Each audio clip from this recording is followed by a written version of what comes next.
Hello students, कैसे हैं आप सभी। आई होप आप सभी अच्छे होंगे और अपने घर पर सुरक्षित होंगे। मैं ज्योति आप सभी का स्वागत करती हूं आपके अपने यूट्यूब चैनल स्टडी पॉइंट पर, जहां पर हम पढ़ते हैं mathematics for BSc first year. And इस क्लास में हम पढ़ेंगे फर्स्ट सेमेस्टर की सेकंड बुक इंटीग्रल कैलकुलस, जिसमें आपका चैप्टर चल रहा है volume and surfaces of solids of revolution. देखिए, इसमें बच्चों कंप्लीट हो चुका है आपका चैप्टर। ये मोस्टली लास्ट एक्सरसाइज इसकी आज हम करेंगे। सो एक्सरसाइज 6 में आपका फर्स्ट क्वेश्चन देखिए क्या है। Find the area of the surface of revolution formed by revolving the curve r is equals to 2a cos theta about the initial line। यानी कि कर्व की इक्वेशन आपको गिवन है, तो इस कर्व को अगर हम इसकी इनिशियल लाइन के अबाउट रिवॉल्व कराते हैं तो उस कंडीशन में जो सॉलिड जनरेट होगा उसका सरफेस एरिया आपको फाइंड करना है। ठीक है, सो देखिए, सबसे पहले तो हमें क्या चाहिए, लिमिट्स चाहिए होंगी। उसके लिए हमें सबसे पहले कर्व ड्रॉ करना होगा। सो कर्व की इक्वेशन आपको क्या दे रखी है, गिवन दैट दिया हुआ है आपको r is equals to 2a cos theta. इसको राइट करेंगे इक्वेशन फर्स्ट। अब यहाँ से देखिए बच्चों, अगर आपको पता है डायरेक्टली कि किस कर्व की इक्वेशन है तो आप डायरेक्टली क्या कर सकते हो, ड्रॉ कर सकते हो कर्व को। ठीक है, बट अगर आपको नहीं पता है कि इक्वेशन किस कर्व की या फिर कौन सा कर्व ड्रॉ होना है, तो उस कंडीशन में बच्चों मैंने आपको फर्स्ट बुक में, जो आपकी डिफरेंशियल कैलकुलस वाली बुक है, उसमें एक चैप्टर कराया है कर्व ट्रेसिंग। उसमें मैंने आपको कर्व को ट्रेस करना सिखाया हुआ है, चाहे कर्व आपकी जो कर्व की इक्वेशन है चाहे वो पोलर फॉर्म में दी हुई हो या फिर कार्टेशियन फॉर्म में दी हुई हो। ठीक है, सो अगर आपने वो वाली वीडियोज नहीं देखी है तो उनको देख लेना, तब आपको कर्व ट्रेस करना आ जाएगा। ठीक है, और मेरे अकॉर्डिंग तो आपको जहां तक है, अगर आप उस चैप्टर को कवर कर लोगे तो आपको मोस्टली पता ही चल जाएगा, क्योंकि ज्यादातर बच्चे जो आपके यूज होंगे इक्वेशंस वो सर्कल की, इलिप्स की, ठीक है, लेमा कॉन हो गया, लेबनिज स्केट हो गया। सो इस टाइप से ज्यादातर आपकी जो कर्व की इक्वेशन होती है आपको गिवन होती है इस वाले चैप्टर में। ठीक है, इस वाले चैप्टर को आप तब तक नहीं कर पाओगे जब तक आपको कर्व की इक्वेशन ना पता हो या फिर कर्व ट्रेस नहीं करना आता हो। तो इसलिए पहले फर्स्ट बुक के उस चैप्टर को देख लेना, कर्व ट्रेसिंग को, उसके बाद में इस चैप्टर को करना। ठीक है, तो यहाँ से देखिए आपको इक्वेशन दी हुई है r is equals to 2a cos theta, और हमें पता है कि किसकी इक्वेशन है बच्चों, सर्कल की इक्वेशन है पोलर फॉर्म में। तो सर्कल को ड्रॉ कर लेंगे। यहाँ से देखिए r किसकी इक्वल है, 2a cos थीटा, यानी कि रेडियस कितनी है, a है। सर्कल की रेडियस कितनी है, a है। तो ये वाली होती है आपकी इनिशियल लाइन और ये होती है परपेंडिकुलर लाइन। किस कंडीशन में, अगर आपको कर्व की इक्वेशन किस फॉर्म में दी हुई है, पोलर फॉर्म में दी हुई है। ठीक है, सो इस पे एक सर्कल ड्रॉ कर देंगे जिसकी रेडियस कितनी है, a है।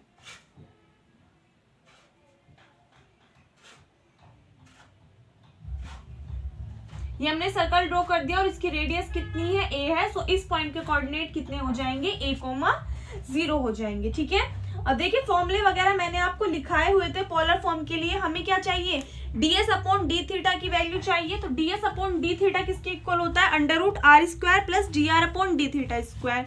तो उसके लिए तो हमें D are upon D theta यानी कि इस इक्वेशन का डिफरेंशिएशन करना होगा, लेकिन हमें क्या चाहिए बच्चों, थीटा के लिए लिमिट्स भी चाहिए। तो इन्होंने क्या कहा है कि अगर सर्कल को इसकी इनिशियल लाइन कौन सी होती है, ये वाली लाइन, इसके अबाउट रिवॉल्व कराते हैं तो जो सॉलिड जनरेट होगा उसका सरफेस ऑफ रिवॉल्यूशन आपको फाइंड करना है। ठीक है, तो इस वाले पॉइंट पे अगर आप देखो, इस वाले पॉइंट पे थीटा कितना है, 0 डिग्री है, और इस वाले पॉइंट पे थीटा कितना है बच्चों, π/2 है। ठीक है, तो थीटा की लिमिट्स कहां से कहां तक लेंगे, 0 to π/2। और हमें क्या चाहिए, ds अपॉन डी थीटा की वैल्यू चाहिए। तो उसके लिए क्या करेंगे, यहाँ से dr अपॉन डी थीटा निकालेंगे। So on differentiation equation first with respect to theta, theta के रिस्पेक्ट में डिफरेंशिएशन करेंगे तो कितना हो जाएगा, dr upon D theta is equals to 2a constant है, cos थीटा का डिफरेंशिएशन करोगे कितना आएगा, माइनस के sin थीटा। ये किसकी वैल्यू आ गई, dr अपॉन डी थीटा की। सुनना हो, हमें क्या चाहिए बच्चों, ds अपॉन डी थीटा की वैल्यू चाहिए। ये किसकी इक्वल होती है, under root are square plus D R upon D theta का होल स्क्वायर। तो यहां से देखिए under root are square, R किसकी इक्वल है, 2a cos थीटा, इसके स्क्वायर करोगे कितना हो जाएगा, 4a square into cos square theta plus D R upon D theta कितना है, ये वाली टर्म, इसका स्क्वायर करोगे तो माइनस का स्क्वायर प्लस 2 का स्क्वायर 4a स्क्वायर और कितना हो जाएगा, साइन स्क्वायर थीटा। यहाँ से देखिए 4a स्क्वायर कॉमन लोगे तो sine square theta plus cos square theta किसके इक्वल होता है, 1 के इक्वल होता है। तो अंडर रूट में कितना आ जाएगा, 4a स्क्वायर, और इसको अगर आप रूट से निकालोगे तो कितना आ जाएगा, 2a। यानी कि ds अपॉन डी थीटा की वैल्यू कितनी आ गई बच्चों, यहाँ से 2a आ गई हमारे पास में। एक बार यहाँ तक नोट करिए। यहाँ से आगे देखिए बच्चों, नाउ हमें क्या निकालना है, सरफेस एरिया फाइंड करना है। सो now the required surface is, कितना होगा बच्चों, फॉर्मूला होता है आपके पास में S is equals to integration, theta की लिमिट कहां से कहां पे टेंड करिए, 0 टू पाई बाय 2। फॉर्मूला कितना होता है, 2 पाई वाई, वाई कितना होता है बच्चों, r साइन थीटा। तो r की वैल्यू कितनी है यहाँ से, 2a cos थीटा, और इंटू में कितना आ जाएगा, साइन थीटा, और इंटू में कितना होता है, ds अपॉन डी थीटा होता है। तो ds अपॉन डी थीटा की वैल्यू कितनी आई है बच्चों, 2a आई है, और इंटू में कितना है, d थीटा। यहाँ से देखिए जो कांस्टेंट टर्म्स है उनको बाहर लिख लेंगे, 2 2 जा 4 2 जा 8 एंड पाई, और a की मल्टीप्लाई a में करोगे कितना हो जाएगा, a स्क्वायर। तो ये सभी तो कांस्टेंट टर्म्स थी, इनको बाहर लिख लिया। अंदर कितना बचा, integration limit 0 to pi by 2 sine theta into cos theta into D theta. यहाँ से बच्चों फॉर्मूला लगाएंगे कौन सा, आपने beta and gamma functions chapter पढ़ा होगा, उसमें फॉर्मूला था किसका, integration limit 0 to pi by 2 sine की पावर p थीटा, और इंटू में कितना था, cos की पावर q थीटा। तो फॉर्मूला क्या था, गामा p प्लस 1 अपॉन 2। तो p की वैल्यू कितनी है, 1, 1 प्लस 1 2 अपॉन 2 कितना होता है बच्चों, 1 होता है।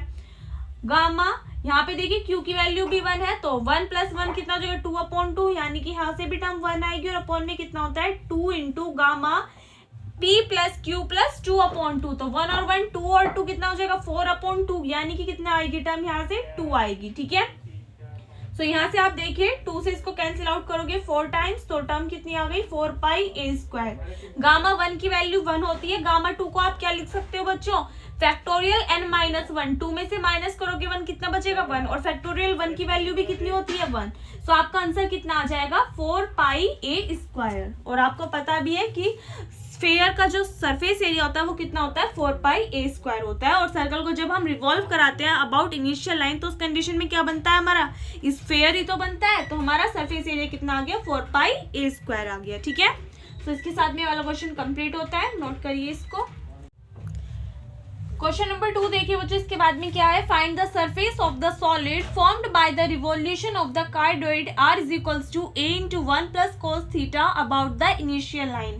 कार्डोइड की इक्वेशन आपको गिवन है, सो इसको अगर आप इनिशियल लाइन के अबाउट रिवॉल्व कराते हो तो उस कंडीशन में जो सॉलिड जनरेट होगा उसका सरफेस एरिया आपको फाइंड करना है। ठीक है, तो देखिए अगर आपको कार्डोइड ड्रॉ करना आता है तो अच्छी बात है, और नहीं आता तो अभी मैं आपको बता चुकी हूँ, कर्व ट्रेसिंग वाला चैप्टर कर लेना, वहां पे मैंने आपको कंप्लीट डिटेल में बताया हुआ है कि कर्व को ट्रेस कैसे करते हैं। ठीक है, सो कार्डोइड हमें इक्वेशन कौन सी दे रखी है बच्चों, a into 1 plus cos theta, और मैंने आपको बता रखा है क्या, पहले रफली देख लीजिए। अगर इक्वेशन में 1 प्लस cos थीटा है तो कार्डोइड आपका ड्रॉ होगा इस टाइप से। ठीक है, और अगर क्या है बच्चों, यहाँ पे माइनस का साइन है, यानी कि 1 माइनस cos थीटा है, तो कार्डोइड आपका ड्रॉ होगा इधर की साइड को। ठीक है, सो दोनों में आपको डिफरेंस का पता होना चाहिए कि प्लस साइन है तो किधर की साइड को ड्रॉ होगा, और माइनस है तो किधर की साइड को ड्रॉ होगा। ठीक है, सो गिवन दैट इक्वेशन दे रखी है आपको कार्डोइड की, r is equals to a into 1 plus cos theta. इसको लेट कर लेना इक्वेशन फर्स्ट, और साइड में इसका ग्राफ ड्रॉ कर देते हैं, क्योंकि हमें लिमिट्स भी चाहिए किसके लिए, थीटा के लिए। सो ये आपकी इनिशियल लाइन होती है, ये परपेंडिकुलर लाइन होती है। तो यहां से देखिए 1 प्लस cos थीटा, इसके लिए कर्व ड्रॉ करेंगे।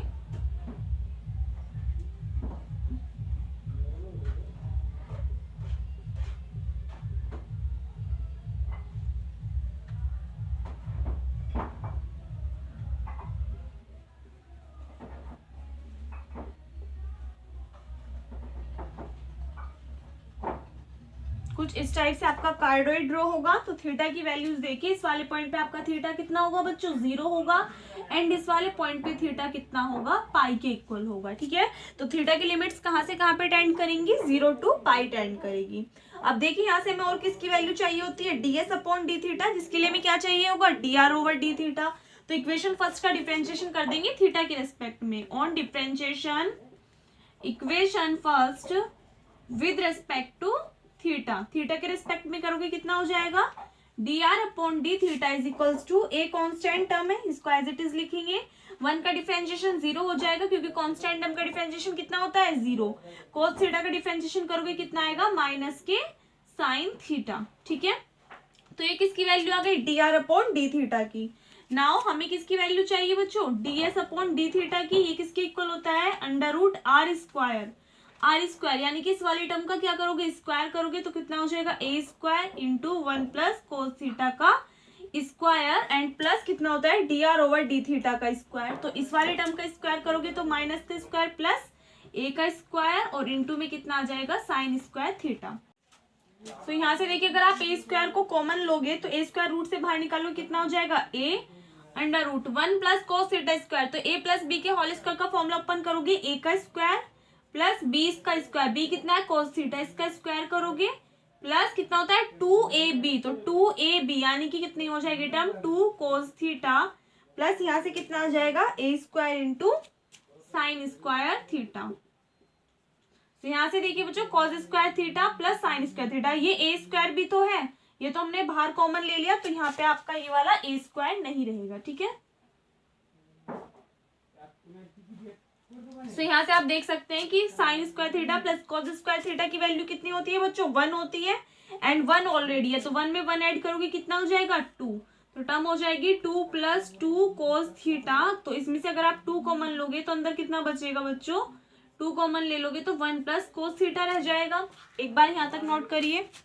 यहाँ से ऊपर देखिए बच्चों ds अपॉन डी थीटा किसके इक्वल आ जाएगा a अंडर रूट 2, तो कॉन्स्टेंट है इसको बाहर लिख लेते हैं। अंदर कितना बचेगा रूट में 1 प्लस कोस थीटा एंड आपको पता है बच्चों क्या कि 1 प्लस कोस थीटा अगर हमें फाइंड करना है तो हमें टर्म पता है कि कोस थीटा किसके इक्वल होता है 2 cos square theta by 2 minus 1 के, 2 cos square theta by 2 minus 1 के इक्वल होता है ये।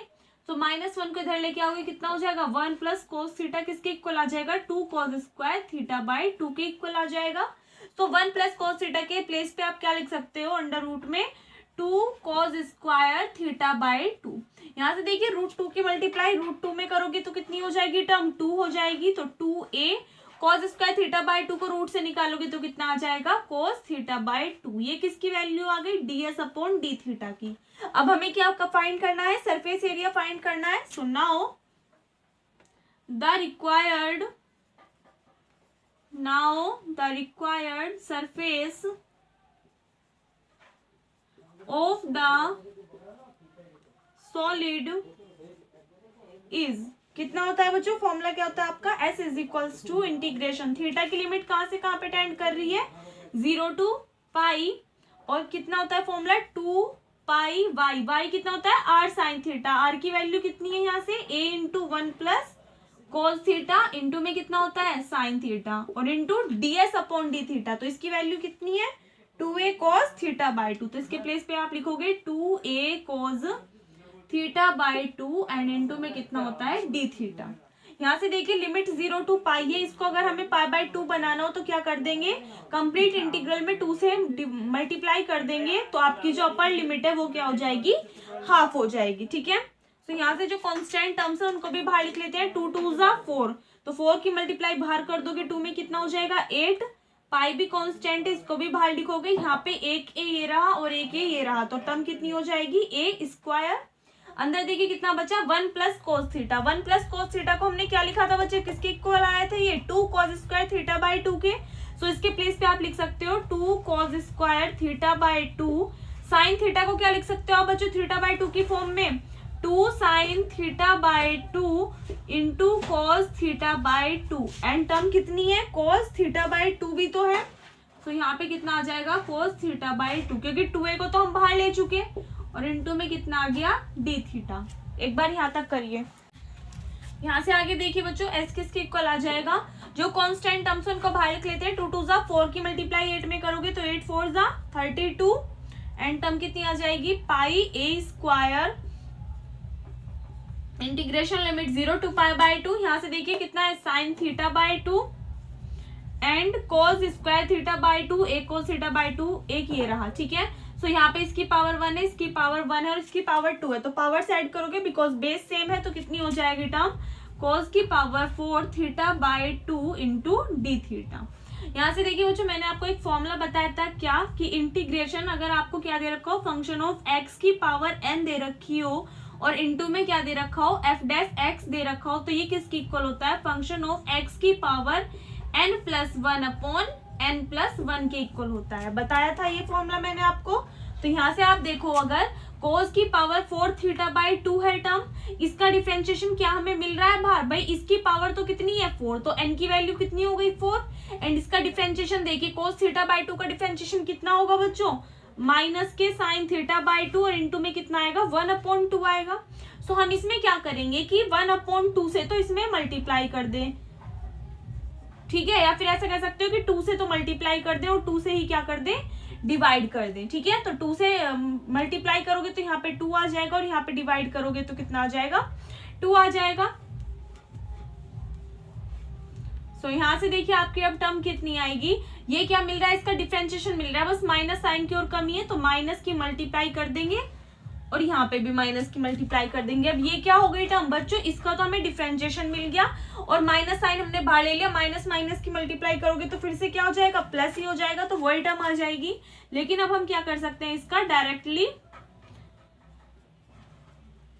इंटीग्रेशन कर सकते हैं। तो आपकी टर्म कितनी आ जाएगी, फंक्शन ऑफ एक्स कितना है cos θ/2, तो इसकी पावर कितनी आएगी बच्चों n+1, 4 है तो कितनी हो जाएगी 5 और अपॉन में n+1, 4 + 1 कितना हो जाएगा 5 हो जाएगा। लिमिट कितनी है कंप्लीट की 0 to π/2, लिमिट कितनी जा रही है 0 to π/2। लिमिट्स पुट करना s = माइनस के 32 πa² इंटू 2।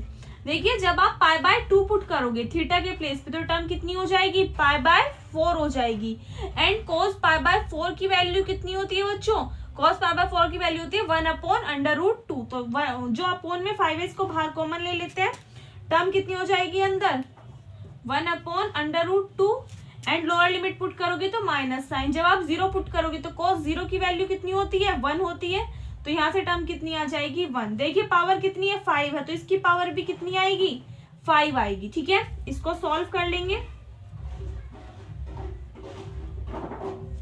यहाँ से देखिए √2 की पावर 5 को कैसे लिख सकते हो आप, √2 इस टाइप से, इन दोनों की मल्टीप्लाई करोगे 2 आएगा, इन दोनों की मल्टीप्लाई करोगे 2 आएगा और यहाँ पे कितना बचेगा √2 बचेगा, ठीक है।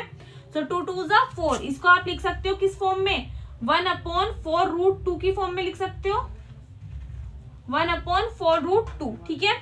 तो यहाँ से देखिए अगर इसको सॉल्व करोगे 1 - के 4√2 और अपॉन में कितना बचेगा 4√2, तो ये सॉल्व करना थोड़ा सा डिफिकल्ट हो जाएगा। तो इसलिए आप एक काम करना बच्चों, क्या करोगे कि जो हमने ये लिमिट्स चेंज करी थी ना 0 to π/2 में, इसको मत करना चेंज, ठीक है। इसको मैं एक सेकंड रफ कर रही हूँ यहाँ से, ये जो हमने लिमिट चेंज करी थी बच्चों इसको मत करना, इसको लिमिट 0 to π ही रहने देना, तो आपको सॉल्यूशन करने में थोड़ा सा इजी पड़ेगा, ठीक है। तो इसको अगर आप नहीं करोगे तो आपका यहाँ से टर्म रहेगी 0 to π, जो हमने मल्टीप्लाई की थी वो भी यहाँ से कैंसिल आउट कर देते हैं, ठीक है। सो अब देखिए एस किसकी इक्वल आएगा माइनस के 32 πa², इंटीग्रेशन लिमिट 0 to π। अच्छा लिमिट ने डायरेक्ट इंटीग्रेशन करेंगे तो ये वाली हमारी टर्म कितनी है cos θ/2 की पावर 4 है, तो इसका इंटीग्रेशन करना कितना आ जाएगा cos θ/2 की पावर 5 और अपॉन में टर्म कितनी आ जाएगी n+1, कितना हो जाएगा 5 हो जाएगा, ठीक है, क्योंकि n+1 कितना है बच्चों n की पावर n की वैल्यू कितनी है 4, तो 4 + 1 कितना हो जाएगा 5 हो जाएगा। और लिमिट कितनी चल रही है बच्चों 0 to π चल रही है, ठीक है। सो s किसके इक्वल आ जाएगा माइनस के 32 πa²। जब आप लिमिट पुट करोगे तो पाई पुट करना cos π/2 कितना होता है बच्चों 0, तो यहाँ से टर्म कितनी हो जाएगी 0 हो जाएगी। एंड लोअर लिमिट पुट करोगे तो माइनस साइन, यहाँ पे थीटा के प्लेस पे 0 पुट करोगे cos 0 की वैल्यू कितनी होती है 1, तो टर्म कितनी हो जाएगी 1/5 हो जाएगी। तो 0 में से माइनस करोगे 1/5 कितना बचेगा माइनस के 1/5 और इन दोनों की मल्टीप्लाई करोगे तो माइनस माइनस प्लस हो जाएगा, टर्म कितनी आ जाएगी 32 πa²/5। ये क्या आ जाएगा आपका करेक्ट आंसर आ जाएगा, ठीक है। सो इसी के साथ में वाला क्वेश्चन कंप्लीट होता है, नोट करिए इसको। लास्ट क्वेश्चन देखिए बच्चों क्या है, question number 3, the lemniscate r² = a² cos 2θ revolves about a tangent at the pole, show that the surface of the solid generated is 4 pi a square. Lemniscate आपको given है, so इसको अगर आप इसके टेंजेंट, पोल पे जो टेंजेंट होगा उसके अराउंड रिवॉल्व कराओगे तो उस कंडीशन में जो सॉलिड जनरेट होगा उसका सरफेस एरिया आपको फाइंड करना है यहाँ पे, ठीक है। तो यहाँ पे देखिए सबसे पहले आपको लेमनिस्केट का कर्व ड्रॉ करना आना चाहिए, अगर नहीं आता तो मैं आपको बता चुकी हूँ कर्व ट्रेसिंग वाले चैप्टर से, देख लेना कि कर्व को कैसे ट्रेस करते हैं। ये आपकी इनिशियल लाइन होगी और ये वाली परपेंडिकुलर लाइन। इसमें बच्चों आपकी लूप कितनी बनती है, 2 लूप्स बनती हैं, एक इधर की साइड को एक्स एक्सिस पे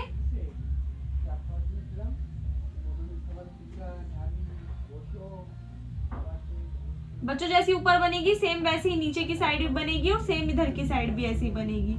तो छोटा बड़ा हो जाए यहाँ पे आप ठीक करके बनाने ला, ठीक है। तो यहाँ पे tangent at the pole, pole पे टेंजेंट क्या होता है इसके लिए, theta is equals to pi by 4। So इस वाले पे तो होता है आपका यहाँ पे theta is equals to minus pi by 4 and यहाँ पे आपका होता है theta is equals to pi by 4, theta is equals to pi by 4। तो इन्होंने क्या कहा है कि इसको अगर आप रिवॉल्व कराते हो इन टेंजेंट्स के अराउंड तो उस कंडीशन में जो सॉलिड जनरेट होगा उसका सरफेस एरिया आपको फाइंड करना है। सो इस पॉइंट पे देखिए थीटा इज इक्वल्स टू कितना होगा, 0 डिग्री होगा।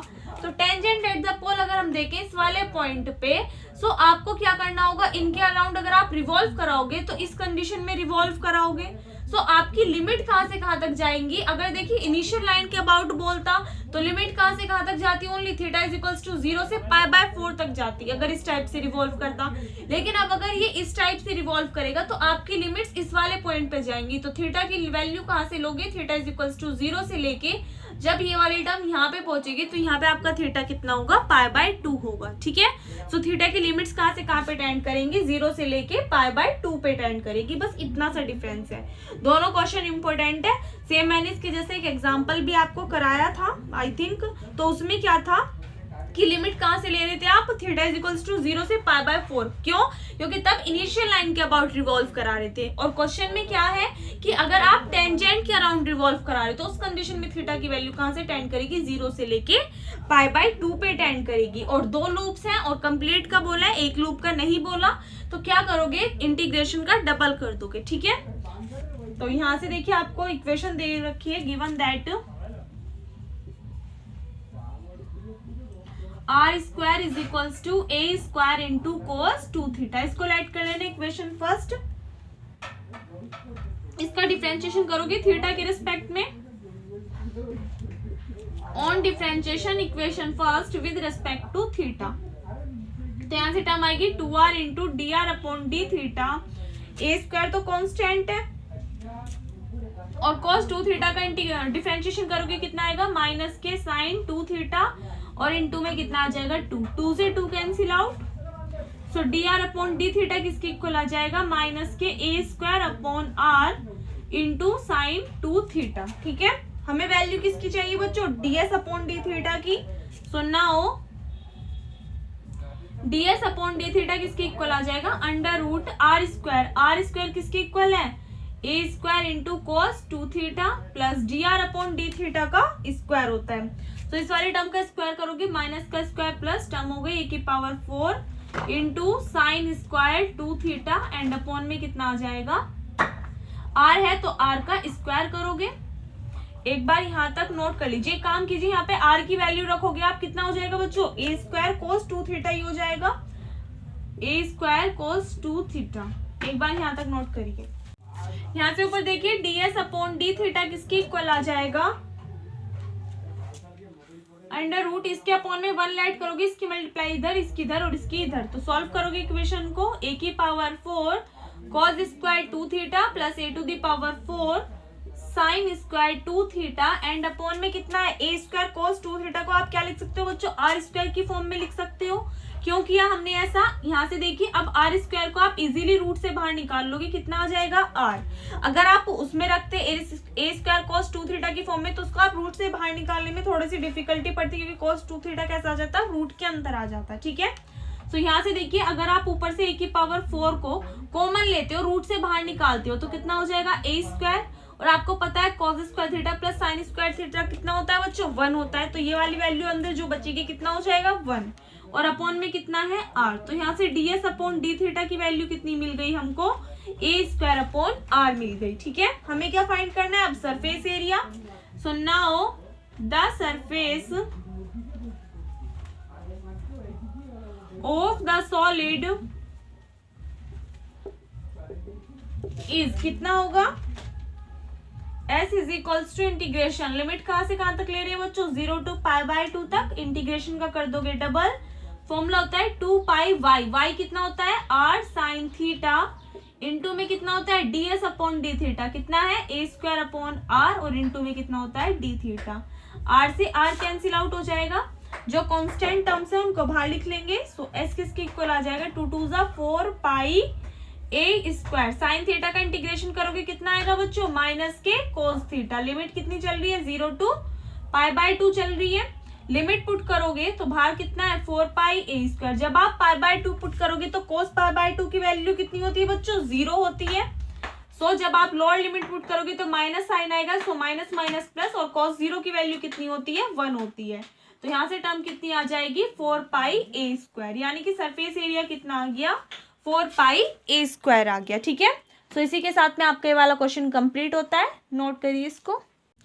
देखिए बच्चों, आपकी एक्सरसाइज कंप्लीट हो चुकी है, ये चैप्टर आपका मोस्टली कंप्लीट हो चुका है। लास्ट इसमें टॉपिक रह गया था, ये वाली थ्योरम थी पेपर्स एंड गोल्डन थ्योरम। ठीक है, इसका प्रूफ एग्जाम में नहीं आता है, ओनली स्टेटमेंट ही आपसे पूछा जाता है, एंड इसका स्टेटमेंट काफी इंपॉर्टेंट है बिकॉज कई बार ये आपके एग्जाम में पूछा जा चुका है। ठीक है, तो इसका स्टेटमेंट आप लर्न कर लेना क्या है। क्वेश्चन तो आपको मिलेगा क्या, state the theorems of papers and golden theorem. ठीक है, सो इसमें आपकी दो थ्योरम्स है, फर्स्ट थ्योरम है volume of a solid of revolution, and second theorem क्या है, surface of a solid of revolution के लिए। ठीक है, सो फर्स्ट थ्योरम देखिए क्या है, volume of a solid of revolution, if a closed plane curve revolves about a straight line in its plane which does not intersect it, the volume of the ring thus obtained is equal to the, यानी कि कोई भी plane curve को अगर आप revolve कराते हो किसी भी स्ट्रेट लाइन के अबाउट, किसमें, उस प्लेन में जिसमें कि वो इंटरसेक्ट नहीं करता है, तो जो रिंग ऑब्टेन्ड होगी उसका जो वॉल्यूम होगा वो किसके इक्वल होगा बच्चों, एरिया ऑफ द रीजन, उस रीजन का जो भी एरिया होगा वो इनक्लोज्ड बाय द कर्व, यानी कि जो कर्व के द्वारा घेरा गया जो रीजन है उसका जो एरिया होगा उसकी मल्टीप्लाई करोगे आप किसमें, length of the path described by the centroid of the region. ठीक है, एंड सेकंड थ्योरम देखिए क्या है, surface of a solid of revolution, if an arc of a plane curve revolves about a straight line in its plane which does not intersect it, फिर से वही बात कहिए कि अगर किसी भी प्लेन कर्व को आप क्या करते हो, रिवॉल्व कराते हो एक स्ट्रेट लाइन के अबाउट उस प्लेन में जिसमें कि क्या करती है वो इंटरसेक्ट नहीं करती है, so the surface of the solid thus obtained, तो जो सॉलिड जनरेट होगा उसका सरफेस एरिया किसके इक्वल होगा बच्चों, is equal to the arc multiplied by the length of the path described by the centroid of the arc, arc की multiply करोगे किसमें, लेंथ ऑफ द पाथ की जो लेंथ होगी described by the centroid of the arc, जो हमारा arc का centroid होगा उसको डिस्क्राइब करने के लिए जो भी पाथ की लेंथ होगी उसमें मल्टीप्लाई करोगे किसकी, आर्क की। ठीक है, सो ये इसका ओनली स्टेटमेंट आपका इंपॉर्टेंट है, 4-5 लाइन का ये है फर्स्ट थ्योरम एंड 4-5 लाइन की सेकंड थ्योरम है, ओनली स्टेटमेंट लर्न कर लेना, बाकी इसमें कुछ भी इंपॉर्टेंट नहीं है, इसका प्रूफ आपको नहीं आता है। ठीक है, करने के लिए सो ओनली स्टेटमेंट लर्न कर लेना, और इसी के साथ में बच्चों आपका ये वाला जो चैप्टर है volume and surfaces of solids of revolution काफ़ी दिनों के बाद आपका कंप्लीट हो चुका है। ठीक है, सो इसी के साथ में आपकी सेकेंड बुक भी कंप्लीट होती है। ठीक है, एंड फर्स्ट बुक आपकी ऑलरेडी कंप्लीट हो चुकी है, आज आपकी सेकंड बुक भी कंप्लीट हो गई है। ठीक है, और रही बात उनकी जिनके ऑब्जेक्टिव क्वेश्चन सीरीज चल रही है बच्चों, तो उसमें भी मैं आपको सभी चैप्टर्स करा चुकी हूँ, एक चैप्टर रह गया है, उसकी भी आपको आज वीडियो मिल जाएगी। ठीक है, तो आपका वो भी कंप्लीट हो जाएगा।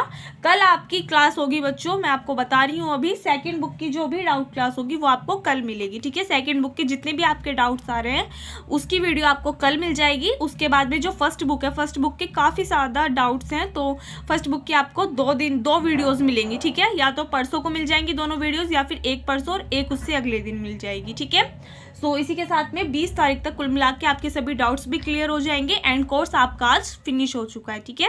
सो इसी के साथ में बच्चों ये वाली वीडियो भी यहीं फिनिश करते हैं। एंड जो जिन भी स्टूडेंट्स की ये कमेंट्स आ रहे कि मैम इंपॉर्टेंट क्वेश्चंस करा दीजिए, प्रीवियस ईयर के क्वेश्चंस करा दीजिए, तो 21 तारीख से बच्चों आपको डेली एक वीडियो मिल जाया करेगी इंपॉर्टेंट क्वेश्चंस की, अब से लेके, यानी कि 2022 चल रहा है तो 2020, 19, 18, ठीक है, 18 तक के जितने भी क्वेश्चंस होंगे सभी चैप्टर्स से मैं आपको वो करा दूंगी, ठीक है। 18, 19, 20 3 ईयर्स के जितने भी क्वेश्चंस होंगे वो सभी मैं आपको यहाँ पे इंपॉर्टेंट क्वेश्चंस करा दिया करूंगी, ठीक है। तो इसलिए आप टेंशन बिल्कुल भी मत लीजिए। बाकी इस वाली क्लास में यहीं पे एंड करते हैं। अगर आपको वीडियो अच्छी लगी हो तो वीडियो को लाइक कर देना, अपने फ्रेंड्स के साथ में ज़्यादा से ज़्यादा शेयर कर देना, ताकि ज़्यादा से ज़्यादा स्टूडेंट्स हमारे साथ में जुड़ सके एंड हमारी फैमिली और भी ज़्यादा बड़ी हो सके। मिलते हैं नेक्स्ट वीडियो में, तब तक के लिए घर पर रहिए, सुरक्षित रहिए। धन्यवाद।